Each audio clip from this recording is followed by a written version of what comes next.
bought this burned up Corvette for $5,500. And I know it kind of looks like a pile of trash, primarily because it is a pile of trash, but before it was a pile of trash, somebody put a lot of money into this thing. She's got a full Z06 wide body conversion, the big brakes to match, more engine upgrades than we can count, and most importantly, a giant supercharger strapped to the front of it. So here's the plan. We're gonna down from top to bottom, salvage and sell off everything that survived the fire, which should leave us with this 6.2 liter LS3 and the blower hanging off the front of it for dirt cheap and swap into something else.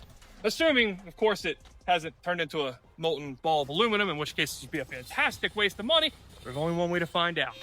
You know, if I learn one thing from buying all these burned up Chevys, it's that things just work out way better than they probably should. We have been on a suspiciously long hot streak, doing really well on these things. And obviously, at some point, we're going to get burned, right? Like, until then, we're just going to keep going with them. The way we usually do these things is we'll try to get as much money back out of the interior and then the body and hopefully recoup most of our investment before we get to the engine. But on this one, the interior is going to be real simple.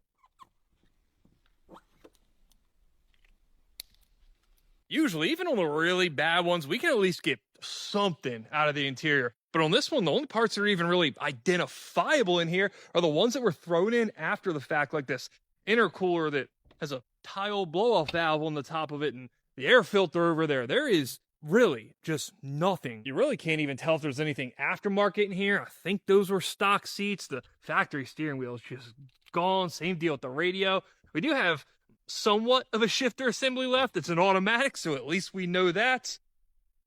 That's an oil cooler. That's actually a decent clue. One of the things that's kind of hardest about these fire cars is figuring out why it caught on fire. But this one, see how bent that is? It's like cracked up.